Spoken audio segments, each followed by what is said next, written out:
11. નીચે આપેલ કથનોને ધ્યાનપૂર્વક વાંચી ઉદાહરણ સહિત તે સાચા છે કે ખોટા તે દર્શાવો અને કણની એક પરિમાણિક ગતિમાં. તો હવે આપણને આ 4 આપ્યા છે, તે સાચા છે કે ખોટા તે જોઈએ. તો સૌથી પહેલું જે છે તે કોઈ એક ક્ષણે તેની ઝડપ શૂન્ય હોવા છતાં તેનો પ્રવેગ અશૂન્ય હોઈ શકે. એટલે કે અહીંયા જે કોઈ પણ એક ઝડપ છે તેના માટે તેનો ઝડપ શૂન્ય હોય ત્યારે પ્રવેગ અશૂન્ય હોઈ શકે તેવું કીધું. તો હા, આ સાચું છે. કેમ સાચું છે? તો જ્યારે કોઈ પદાર્થ અથવા તો કોઈ કણ અથવા કોઈ દડાને ઉર્ધ્વ દિશામાં ફેંકવામાં આવે તો તે તેની મહત્તમ ઊંચાઈએ તેની ઝડપ શું થઈ જશે? મહત્તમ ઊંચાઈએ તેની ઝડપ શૂન્ય થઈ જશે. પદાર્થને ઉર્ધ્વ દિશામાં ફેંકતા મહત્તમ ઊંચાઈએ ઝડપ શૂન્ય થાય છે, પરંતુ તેનો પ્રવેગ ક્યાં હોય છે? અધો દિશામાં. પરંતુ પ્રવેગ અધો દિશા તરફ 9.8 મીટર પર સેકન્ડ સ્ક્વેર જેટલો રહે છે. એટલે કે આ વિધાન સાચું છે. ક્યારે? તો જ્યારે પદાર્થને ઉર્ધ્વ દિશામાં ફેંકવામાં આવે છે ત્યારે તે મહત્તમ ઊંચાઈએ પહોંચે ત્યારે તેની ઝડપ કેવી થઈ જાય છે? શૂન્ય થઈ જાય છે. પરંતુ પ્રવેગ અધો દિશામાં, જે ગુરુત્વ પ્રવેગના લીધે જે પ્રવેગ લાગે છે તે અધો દિશામાં કેટલો હોય છે? 9.8 મીટર પર સેકન્ડ સ્ક્વેર જેટલો. એટલે કે અશૂન્ય હોઈ શકે છે. હવે નેક્સ્ટ ક્વેશ્ચન છે કે ઝડપ શૂન્ય હોવા છતાં તેનો વેગ અશૂન્ય હોઈ શકે? તો ના, આ કારણ ખોટું, આ વિધાન ખોટું છે. કેમ ખોટું છે? તો જ્યારે પદાર્થને ફેંકવામાં આવે છે અથવા તો તે ગતિ કરતો હોય છે ત્યારે જો ઝડપનું મૂલ્ય શૂન્ય હોય, ઝડપનું મૂલ્ય શૂન્ય હોય તો તેનો વેગ પણ શૂન્ય થાય છે. કેમ કે એ બંને ઝડપ એ વેગનું મૂલ્ય દર્શાવે છે, માટે ઝડપ શૂન્ય હોય તો વેગ પણ શૂન્ય થાય છે. આ વિધાન કેવું છે? ખોટું છે. હવે સી આપ્યું છે આપણને. સી માં શું કીધું કે ઝડપ અચળ હોય તો પ્રવેગ હંમેશા શૂન્ય હોય. જ્યારે ઝડપ અચળ એટલે કે કોઈ કોન્સ્ટન્ટ એક જગ્યાએ આવીને રોકાઈ ગયો હોય તેવી હોય ત્યારે પ્રવેગ શૂન્ય હોય. તો આ વિધાન સાચું છે. પણ ક્યારે સાચું હોય? જ્યારે જો પદાર્થ કોઈ ગતિ કરતો હોય અથવા તો કણ ગતિ કરતો હોય તો તે ખૂબ જ ઝડપથી ફેંકવામાં આવે અને તરત જ પાછું તેનું રિએક્શન મળે. એટલે કે તરત જ પાછો ફેંકવામાં આવે અને અનંત સુધી ફેંકાય, તેને શું કહેશે? ત્યારે આ વિધાન સાચું થાય છે. તો અહીંયા લખીએ, જો કણ તત્ક્ષણ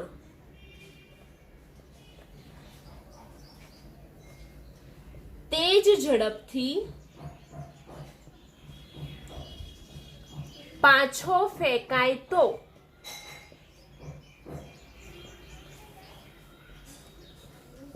પ્રવેગ અનંત થાય. પણ આ વિધાન શેના માટે ક્યારે શક્ય નથી? જ્યારે ભૌતિક રીતે કરવા જઈએ તો આ વિધાન શક્ય નથી. મશીનરી પાર્ટ કે એવી રીતે હશે તો આપણે એક કેમિકલ પ્રોસેસ હોય કે એનાથી આપણે કરી શકીએ, પણ ભૌતિક રીતે જે કરીએ તે માટે આ વિધાન શક્ય નથી. ડી શું કીધું? પ્રવેગ ધન મૂલ્ય માટે ગતિ વધતી હોય છે. તો આ વિધાન ખોટું છે. જો પ્રવેગનું ધન મૂલ્ય હોય તો ગતિ વધતી હોય, આ વિધાન ખોટું. કેમ ખોટું? તો જો ગુરુત્વ પ્રવેગ અધો દિશામાં લાગે તો તે દિશાને લઈને ઉર્ધ્વ દિશામાં કઈ થાય? પ્રક્ષિપ્ત પદાર્થની ગતિ ઘટતી જાય છે, અને જો પ્રવેગ અને ઝડપની દિશા એક જ હોય તો ઝડપ વધતી જાય છે. શું પ્રવેગ અને ઝડપની દિશા એક જ હશે તો શું થાય? ઝડપ વધતી જાય છે. અને જો બંનેની દિશા જુદી જુદી હોય તો તેની ગતિ શું થાય છે? ઓછી હોય છે. માટે આ વિધાન ખોટું છે. જો પદાર્થના પ્રવેગ અને ઝડપની દિશા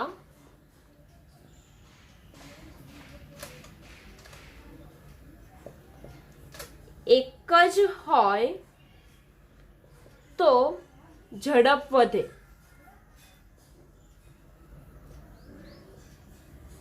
એટલે કે પસંદ કરેલ દિશા ધન હોય તે માટે આ વિધાન સાચું. પરંતુ જો તે ઉર્ધ્વ દિશા અને અધો દિશા એટલે કે દિશા એકબીજાથી વિરુદ્ધ થઈ જાય અને પ્રક્ષિપ્ત ગતિ કરતી હોય તો તેની ઝડપ શું થઈ જાય છે? ઘટી જાય છે. ત્યારે આ વિધાન કેવું થઈ જાય? ખોટું થઈ જાય. એટલે કે એક જ દિશામાં હશે તો આ વિધાન સાચું છે, પણ જો ઉર્ધ્વ દિશા અધો દિશા એટલે એકબીજાની દિશા કેવી થઈ ગઈ? ઉલટાઈ ગઈ તો આ વિધાન ખોટું થાય. ક્વેશ્ચન 12. કોઈ એક દડાને 90 મીટરની ઊંચાઈ પરથી ફર્શ એટલે કે જમીન પર પડતો મૂકવામાં આવે છે. ફર્શ સાથેના પ્રત્યેક સંઘાત દરમિયાન દડો તેની મૂળ ઝડપના 10મા ભાગ જેટલી ઝડપ ગુમાવે છે. દડાની આ ગતિ માટે t બરાબર 0 થી t બરાબર 12 સેકન્ડ માટે ઝડપ વિરુદ્ધ સમયનો આલેખ દોરો. હવે સૌથી પહેલા કોઈ એક દડો જે છે તે દડાને ફેંકે છે ત્યારે તે ફર્શ પર પડે છે. કેટલી ઊંચાઈએથી ફેંકે છે? 90 મીટર જેટલી ઊંચાઈએથી ફેંકે છે. ત્યારે તે જમીન પર પડે છે અને તે પ્રત્યેક સંઘાત દરમિયાન એટલે કે દરેક અથડામણ દરમિયાન તે 10મા ભાગ જેટલો ઝડપ ગુમાવે છે. કેટલી ગુમાવે છે ઝડપ? 10મા ભાગ જેટલી ઝડપ ગુમાવે છે. અને દડાની આ ગતિ કેટલી છે? 0 થી 12 સેકન્ડની વચ્ચે આવે એના માટે ઝડપ વિરુદ્ધ સમયનો આલેખ દોરવાનો છે. તો સૌથી પહેલા આપણને અહીંયા દડાની ઝડપ કેટલી આપી છે? h બરાબર કેટલી આપી છે? 90 મીટર. બરાબર. હવે આ દડાની ઝડપ આપી છે અને ત્યારબાદ આપણને જે દડો છે તેનો પ્રારંભિક વેગ એટલે કે જે દડો છે તે પોતાના શું હશે? હાથમાં હશે. જે પણ વ્યક્તિ હશે અથવા તો જ્યાં પડેલો હશે ત્યાં પોતાની સ્થાન પર હશે. એટલે કે તેનો પ્રારંભિક વેગ v0 બરાબર કેટલું થઈ જશે? 0 મીટર પર સેકન્ડ. અને તેને શું કરે છે? નીચે ફેંકવા એટલે કે પડતો મૂકવામાં આવે છે. તો પડતો મૂકવામાં આવે એટલે કે નીચે તરફ ગતિ કરે છે. નીચે તરફ ગતિ કરે એટલે કે a બરાબર g બરાબર કેટલું થઈ જશે? 9.8 મીટર પર સેકન્ડ સ્ક્વેર. આ ગુરુત્વ પ્રવેગ અથવા પ્રવેગ જે સમજીએ તે 9.8 મીટર પર સેકન્ડ સ્ક્વેર આવ્યું. અને કોની વચ્ચે સમય કેટલો છે? t બરાબર 0 થી t બરાબર 12 સેકન્ડ જેટલો સમય છે. તેના માટે આપણે શું કરાવવાની છે? ઝડપ વિરુદ્ધ સમયનો આલેખ દોરવાનો છે. એટલે કે ઝડપ વિરુદ્ધ સમયનો આલેખ દોરવાનો છે. હવે સૌથી પહેલા આ જે રબરનો દડો હશે તો એ આખો દિવસ ઉપર નીચે એટલે કે ટપ્પી ખાઈને પાછો ઊંચો આવશે, પાછો નીચો જશે. એટલે કે દર વખતે કેટલી ઝડપ ઓછી થાય છે? કેટલી ઝડપ ગુમાવે છે? 10મા ભાગ જેટલી તે ઝડપ ગુમાવે છે. બરાબર. તો હવે સૌથી પહેલા એક વાર અથડાયો, બીજી વાર અથડાયો, ત્રીજી વાર અથડાયો એટલે કે વારંવાર અથડાશે ને જમીન સાથે, તો તેના માટે આપણે સૌથી પહેલા એટલે કે એકવાર જ્યારે જમીન પર અથડાય તેના માટે પ્રથમ તબક્કો લઈ લઈએ. શું? દડાની ગતિનો પ્રથમ તબક્કો. તો પ્રથમ તબક્કો જે છે તેમાં આપણે નિયમિત પ્રવેગી ગતિના સમીકરણો ભણી ગયા. તેમાંનું ત્રીજું સમીકરણ શું છે? ત્રીજું સમીકરણ v² માઇનસ v02 બરાબર 2ax, બરાબર? આ છે આપણું સમીકરણ. પણ અહીંયા x બરાબર શું લઈશું? h લઈશું, કેમ કે ઊંચાઈ છે માટે h લઈશું. તેથી અહીંયા જે પ્રારંભિક ઝડપ છે તે કેટલી છે? 0 છે. અને પહેલા તબક્કા માટે છે તો અહીંયા અંતિમ ઝડપ બરાબર v1 લઈ લઉં છું. શું?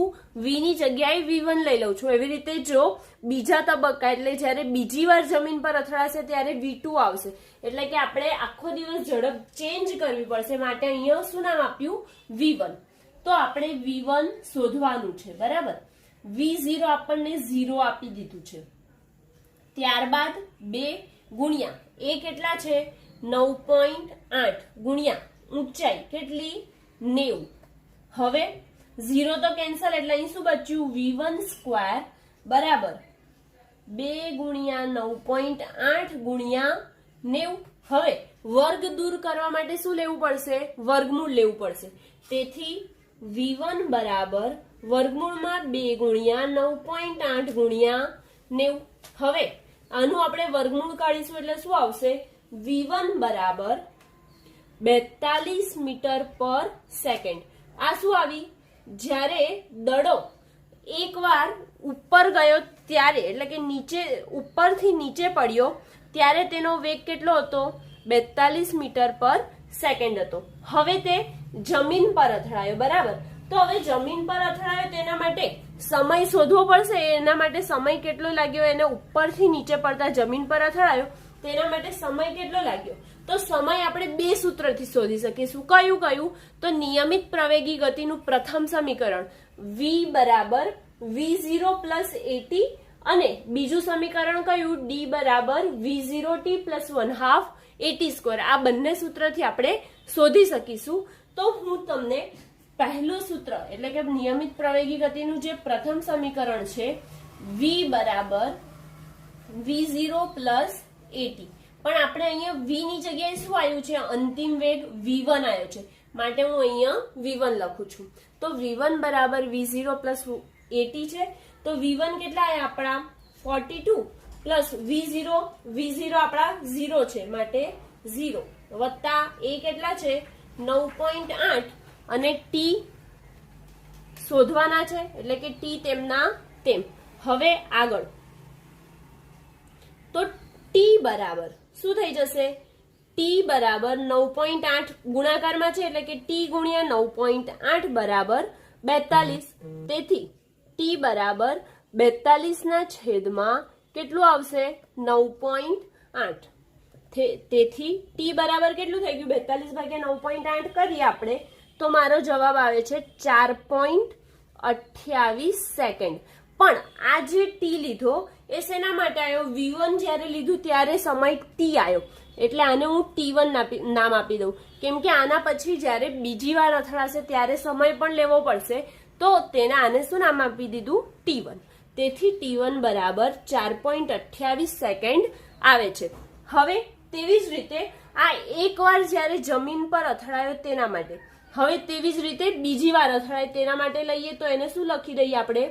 બીજો તબક્કો. તો બીજા તબક્કા માટે આપણે શું કરે છે? શું કહે છે કે જ્યારે દરેક વખતે જમીન પર અથડાય છે ત્યારે 10મા ભાગ જેટલી ઝડપ ગુમાવે છે. તો જ્યારે આપણે અહીંયા લખીએ કે પ્રારંભિક વેગ લેવો પડશે ને, બીજા તબક્કાનો પ્રારંભિક વેગ. તો બીજા તબક્કાનો પ્રારંભિક વેગ ધારો કે આપણે v2 ધારી લઈએ.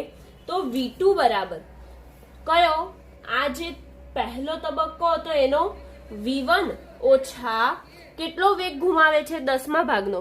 એટલે કોના કરતા? આ જે વેગ હતો પ્રથમ તબક્કાનો વેગ હતો એનાથી તે કેટલા? 10મા ભાગનો વેગ ગુમાવે છે, એટલે કે v1 ના 10%. બરાબર? હવે આપણને ટકા કાઢતા આવડે. v1 એટલે કેટલા છે? 42 માઇનસ 42 ગુણ્યા 10 ભાગ્યા ટકા દૂર કરીએ એટલે ભાગ્યા શું આવે? 100. કેટલા આયા? 42 ઓછા 4.2. 42 માંથી 4.2 બાદ કરીએ એટલે કેટલા આવશે આપણો જવાબ? 37.8 મીટર પર સેકન્ડ. એટલે કે જ્યારે બીજી વાર તે અથડાય છે ત્યારે તેનો વેગ કેટલો આવે છે? 37.8 મીટર પર સેકન્ડ આવે છે. હવે જે આપણે શોધ્યું એ શું છે? વેગ શોધ્યો. પણ તે વખતે તેની ઊંચાઈ શું હશે? જ્યારે બીજો તબક્કો એટલે કે ધારો કે જે દડો હતો તે આ રીતે નીચે પડ્યો, બરાબર, પછી અહીંયા જમીન પર અથડાયો, ત્યારબાદ તે 10% વેગ ગુમાવ્યો એટલે કે તેની ઊંચાઈ શું થઈ ગઈ? 90 મીટર કરતા ઓછી થઈ. તો તે ઊંચાઈ પણ આપણે શોધવી પડશે ને, એટલે કે તે ઊંચાઈ કેટલી થઈ તે શોધી લઈએ. તો તેના માટે સૂત્ર જે ત્રીજું સમીકરણ લગાવતા હતા તે જ નિયમિત પ્રવેગી ગતિનું ત્રીજું સમીકરણ. તો અહીંયા આપણી પાસે અંતિમ વેગ શું છે? બીજા તબક્કાનો v2 છે. તો v2 સ્ક્વેર ઓછા v1 સ્ક્વેર બરાબર 2ah. ઊંચાઈ x ની જગ્યાએ શું લઈએ છે? ઊંચાઈ છે એટલે h લઈએ છે. v2 સ્ક્વેર એટલે કે 37.8 નો શું થઈ ગયો? વર્ગ ઓછા v1 સ્ક્વેર. v1 સ્ક્વેર કેટલું આવી જશે? તેનું સ્થાનાંતર કેટલું થયું? એ જે દડો હતો તે ઉપરથી નીચે ગયો, પછી પાછો ઉપર આવ્યો, અને પાછો નીચે આવે તો તેનું સ્થાનાંતર અહીંયાથી ઉપરથી નીચે ગયો અને નીચેથી પાછો ઉપર ગયો, એટલે કે તેનું સ્થાનાંતર કેટલું થઈ ગયું? 0. માટે જે વેગ હતો v1 સ્ક્વેર એ કેટલો આવી જશે?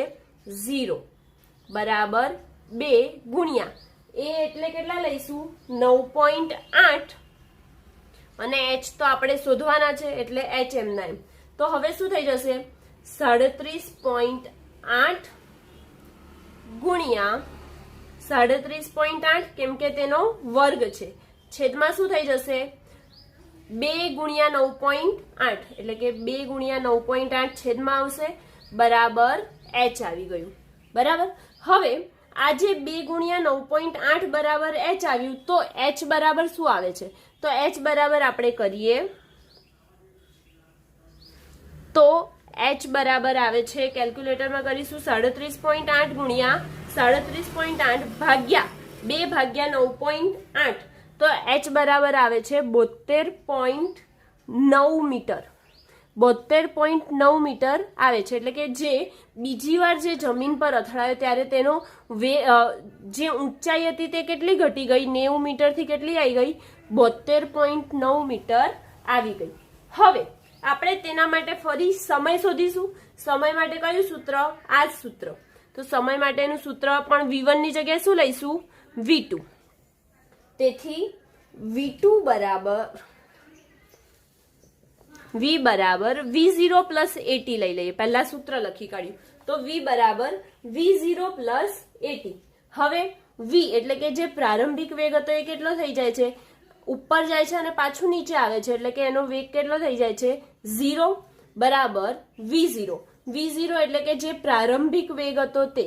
તો પ્રારંભિક વેગ, બીજા તબક્કાનો પ્રારંભિક વેગ આપણો કેટલો આવ્યો? 37.8 વત્તા જે પ્રવેગ છે તે પ્રવેગ કેટલો છે? 9.8. તો 9.8 અને અહીંયા t તેમના તેમ, કેમ કે t આપણે તો શોધવાના છે માટે t જેમ હતા એમ જ. પણ અહીંયા જે પ્રવેગ, આ જે તબક્કો છે તે ક્યાં કરે છે? ઉર્ધ્વ દિશામાં ગતિ કરે છે. તો ઉર્ધ્વ દિશામાં ગતિ કરે માટે પ્રવેગ કેવો થઈ જશે? માઇનસ. હવે આ જે ઓછા 9.8 ગુણ્યા t છે તેને ઓછા વત્તા ઓછા થશે, તો શું લખી શકીએ? 0 બરાબર 37.8 વત્તા ઓછા ઓછા 9.8 t. હવે આ 9.8 t જે છે તેને સામે લઈ જઈએ તો 9.8 t બરાબર 37.8. તેથી t બરાબર 37.8 છેદમાં 9.8 કેટલો જવાબ આવે છે? t બરાબર આપણે આવે છે 3.85 સેકન્ડ, બરાબર. એટલે કે આ ટી આવ્યો ખાલી કેટલાનો? કે જ્યારે તે તબક્કો અડધો તબક્કો પૂરો કરે છે ત્યારે. પણ આ તો આપણે કેટલો પૂરો તબક્કો જ્યારે પૂરો કરે તો તેના માટે લાગતો કુલ સમય શોધવું પડશે. તો કુલ સમય T2 બરાબર કેટલું થઈ જશે? તેના જેટલો જ સમય લાગશે ને, એટલે કે 3.85 વત્તા 3.85 તો કેટલા થાય? 3.85 વત્તા 3.85 કરીએ તો T2 બરાબર થાય 7.7 સેકન્ડ. એટલે કે બીજો જે દડો છે, જે બીજી વાર અથડામણ થાય છે ત્યારે તેને કેટલો સમય લાગે છે? 7.7 સેકન્ડ લાગે છે. કેમ કે તેનો વેગ શું થાય છે? ધીરે ધીરે ઘટતો જાય તો સમય કેવો લાગે? વધારે લાગે, માટે 7.7 સેકન્ડ. હવે આપણે જે T2 બરાબર 7.7 સેકન્ડ આવ્યો, તેવી જ રીતે હવે ત્રીજો તબક્કો લઈએ. તો ત્રીજા તબક્કા માટે ત્રીજો તબક્કો લઈશું તો ફરી જમીન પર અથડાશે. તો જમીન પર અથડાશે તેના માટે આપણે V3 આ વાળું સૂત્ર લઈશું. V3 બરાબર V2 ઓછા V2 ના કેટલા ટકા? 10%. હવે આ V3 બરાબર V2 ઓછા V2 ના 10%, તો આપણે V3 મળી જશે. V2 કેટલું આવ્યું? 37.8 ઓછા 37.8 ગુણ્યા 10 ભાગ્યા 100. હવે આ 37.8 ભાગ્યા 10 એટલે કેટલા થઈ જશે? 3.78. 37.8 માંથી 3.78 માઇનસ કરીએ તો કેટલું આવે છે? 34.02 મીટર પર સેકન્ડ આવ્યું. આ શું આવ્યું? V3. એટલે કે જે ત્રીજો તબક્કો લીધો તેના માટેનો વેગ કેટલો આવ્યો? 34.02 મીટર પર સેકન્ડ આવ્યો. હવે ત્રીજા તબક્કાનો સમય બાકી, એટલે કે જે T1 હતું અને આ જે T2 આવ્યું એ બંનેનો સરવાળો કરીશું એટલો જ ત્રીજા તબક્કાનો શું થઈ જશે? સમય. તો હવે આપણે તેનો સરવાળો કરીએ. શું થશે? T1 પ્લસ T2 બરાબર T1 કેટલા છે આપણા? T1 અહીંયા આવ્યા 4.28 સેકન્ડ, એટલે કે 4.28 સેકન્ડ વત્તા 3.85 વત્તા 3.85 એટલે કેટલા? 7.7 સેકન્ડ આવ્યા. એટલે કે T2 આપણા આવ્યા 7.7 સેકન્ડ. હવે આ બંનેનો સરવાળો કરીશું એટલે કે ત્રીજા તબક્કાનો કુલ સમય જે લાગ્યો તો તે મળશે. કેટલો મળે? 4.28 વત્તા 7.7 કરીએ તો આપણને મળે છે 8, 7 ને 2 11, એટલે કે 7 ને 2 9, 11.98 સેકન્ડ મળે છે. શું? T1 પ્લસ T2 એટલે કે T1 પ્લસ T2 એટલે કે જે છેલ્લો સમયગાળો T3 માટે જે સમયગાળો મળે છે કેટલો મળ્યો આપણને? 11.98 સેકન્ડ મળે છે. હવે આપણને શું કીધું છે કે આ જે બધું મળ્યું છે તેના પરથી V વિરુદ્ધ T નો આલેખ દોરવાનો છે. તો હવે આ બધું જે મળ્યું છે તેને આપણે નોટ ડાઉન કરી દઈએ કે શું શું છે આપણી પાસે. આ જે છે પહેલા તમે બોર્ડ પરથી ઉતારી લો, વિડીયો પોઝ કરીને, ત્યારબાદ આપણે આલેખ ડ્રો કરીએ. હવે આપણી પાસે આ બધી વેલ્યુ જે મળી ગઈ હતી તે લખી. તો હવે V વિરુદ્ધ T, તો V વિરુદ્ધ T નો આપણે આલેખ દોરીએ. તો સૌથી પહેલા T એટલે x અક્ષ પર શું આવશે? T આવશે. શેમાં આવે? સેકન્ડમાં. તો અહીંયા T લખ્યું અને આ x અક્ષ. તેવી જ રીતે y એક્સિસ પર શું આવે? વેગ આવશે અથવા તો ઝડપ આવે. શેમાં આવે? મીટર પર સેકન્ડમાં આવે, એટલે કે મીટર પર સેકન્ડ. અને આ આપણું શું થઈ ગયું? ઉગમ બિંદુ O થઈ ગયું. હવે જે T છે એટલે કે સમય છે એ કાઈ રહ્યો T1, T2, T3 બરાબર. તો સૌથી મહત્તમ સમય ક્યાં છે? 4.28 સેકન્ડ. એટલે કે આપણે T બરાબર 0 થી 12 સેકન્ડ સુધી જવાનું હતું. તો અહીંયા આપણે x અક્ષ પર T બરાબર શું લઈ લઈએ? 0 થી 12, એટલે કે 1, 2, 3, 4, 5, 6, 7, 8, 9, 10, 11 અને અહીંયા 12. એટલે કે આપણે 0 થી 12 સેકન્ડ સુધીનો સમય આપણે લઈ લીધો. તેવી જ રીતે y એક્સિસ પર ઝડપ. તો અહીંયા આપણી મહત્તમ ઝડપ કઈ છે? મહત્તમ ઝડપ છે આપણી 42 અને ન્યૂનતમ એટલે કે સૌથી ઓછી ઝડપ કઈ છે? 34.02. તો આપણે અહીંયા આ ડિફરન્સ જે છે, જે ઝડપમાં ડિફરન્સ થાય છે 5 મીટર પર સેકન્ડ નો લઈએ. તો સૌથી પહેલા 5, 10, 15, 20, 25, 30, 35, 40 અને આ 45. મહત્તમ કેટલી છે? 42. એટલે કે આપણે 45 સુધીમાં આવી જશે. હવે આપણે જે સ્કેલ માપ લીધું તે લખી કાઢીએ. કયું સ્કેલ માપ લીધું છે આપણે? તો સ્કેલ માપ લીધું છે, સ્કેલ માપ એક્સ અક્ષિસ પર. એક્સ અક્ષિસ પર શું લીધું છે? ટી. તો 1 સેન્ટીમીટર બરાબર કેટલા સેકન્ડ? 1 સેકન્ડ લીધા છે. બે વચ્ચેનું તફાવત કેટલો છે? 1 નો. એટલે કે 1 સેકન્ડ. સમય શેમાં છે? સેકન્ડમાં, માટે સેકન્ડ. તેવી જ રીતે વાય એક્સિસ પર 1 સેન્ટીમીટર બરાબર કેટલું લીધું છે? 0 થી 5. અહીંયા બધા વચ્ચે કેટલાનો ડિફરન્સ છે? 5 નો. એટલે કે અહીંયા શું લખીશું? 5 મીટર પર સેકન્ડ. એટલે કે જે ડિફરન્સ હતો તે લખ્યો. હવે આપણે ગ્રાફ ડ્રો કરીએ. તો ગ્રાફ ડ્રો કરવા માટે સૌથી પહેલા તેનું પ્રારંભિક વેગ શું છે? 0 થી છે. બરાબર. તો 0 થી સ્ટાર્ટ થાય છે અને સૌથી વધારે વેગ ક્યાં છે? 42 મીટર પર સેકન્ડે જાય છે. તો 0 થી 42 મીટર પર સેકન્ડ એટલે કે 35, 40, 40 ને 45 એટલે કે આ જગ્યાએ 42 કસેક આવે ત્યાં આવે છે. અને તેના માટે સમય t1 કેટલું લાગે છે? 4.28. 4.28 4 અને 5 ની વચ્ચે આવશે. એટલે કે આ આલેખ ક્યાં આવશે? અંદાજે તમે એક્ઝેક્ટ સ્કેલ માપથી લેશો, ફૂટપટ્ટીથી માપીને લેશો તો તમારે એક્ઝેક્ટ આવશે, પણ એપ્રોક્સિમેટલી આ જગ્યાએ આવે છે. કોણ? સૌથી પહેલા જ્યારે દડો આપણે ઉપરથી નીચે ફેંકવાની શરૂઆત કરીએ છીએ ત્યારે ક્યાં આવે છે? આ જગ્યા પર. એટલે કે અહીંયાથી આ બે વચ્ચેની આપણે આ લાઈન ડ્રો કરી દીધી. હવે આ જે લાઈન ડ્રો કરી ત્યારબાદ તેનો વેગ કેટલો થાય છે? તેનો વેગ થાય છે 37.8. એટલે માટે 37.8 આ કેટલું આવ્યું? 42 મીટર પર સેકન્ડ આવ્યું. એટલે માટે અહીંયા આપણે લખી કાઢીએ 42. તેવી જ રીતે બીજું કેટલું આવ્યું છે?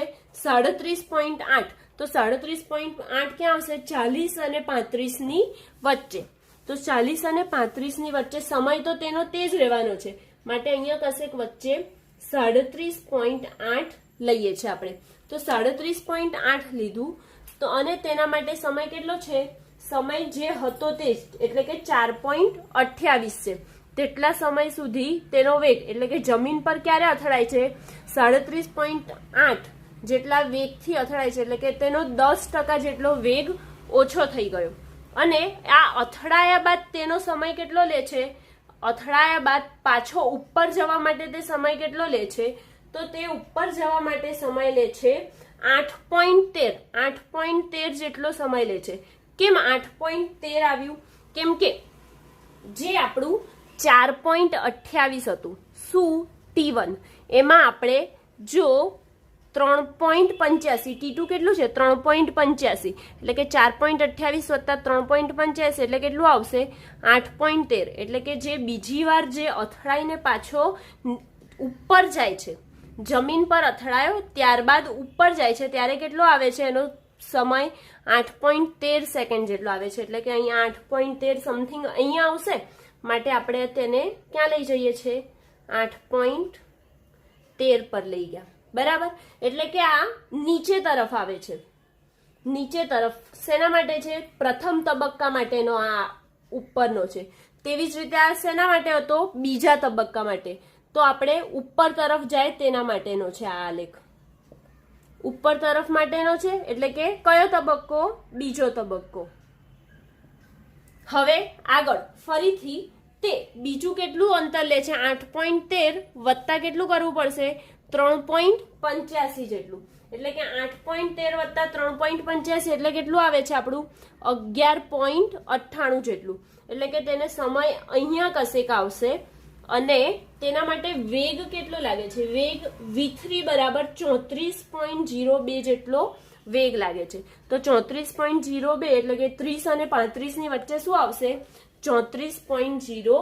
તો અહીંયા લખી કાઢીએ આપણે 34.02. અને અહીંયા શું આવે છે 8.13, એટલે કે 8.13 અહીંયા આવ્યા. અને અહીં કેટલો સમય હતો તો 4.28 જેટલો સમયગાળો હતો. અને અહીંયા કેવી રીતે 8.13 આવ્યા તો એ પણ આપણે લખ્યું છે કે 4.28 વત્તા 3.85 બરાબર 8.13 આવ્યા. હવે દડો પાછો ઉપરથી નીચે તરફ આવ્યો ત્યારે તેનો વેગ કેટલો થાય તો ત્યારે તેનો વેગ જે છે v2 બરાબર 37.8 જ રહેશે. એટલે કે આ જગ્યાએ 37.8 આવશે. અને તેના માટે લાગતો સમય, તો તેના માટે લાગતો સમય ક્યાંથી લઈશું તો 11.98. કેવી રીતે 11.98 તો 8.13 વત્તા 3.85 કરીશું એટલે કેટલું આવશે 11.98. 11.98 સમથિંગ અહીં આવે છે.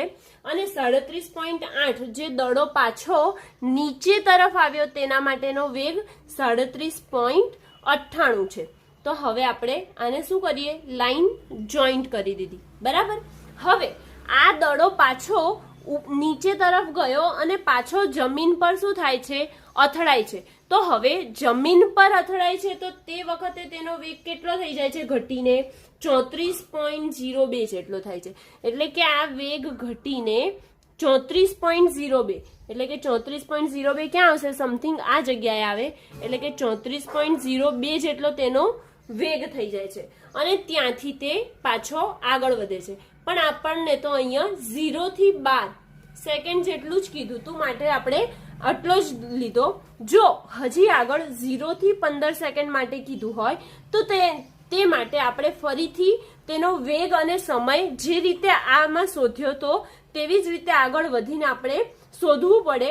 આ કેટલો આવી ગયો છે 11.98. ઓકે, એટલે આ જે દાખલો છે તેમાં v વિરુદ્ધ t નો આલેખ દોર્યો તો તેમાં આ ગતિ કઈ આવી, નીચે તરફની ગતિ આવી, બરાબર. હવે પાછી આ જે ગતિ જશે ક્યાં બાજુની જશે, ઉપર તરફની ગતિ જશે, બરાબર. પણ હવે જો આગળ પૂછે તો પણ અહીંયા આપણને 0 થી 12 સેકન્ડ, એટલે આપણે 0 થી 12 સેકન્ડની વચ્ચેનો આપણે આલેખ દોર્યો છે, બરાબર. એટલે આ જે 12મો પ્રશ્ન હતો તે અહીંયા ફિનિશ.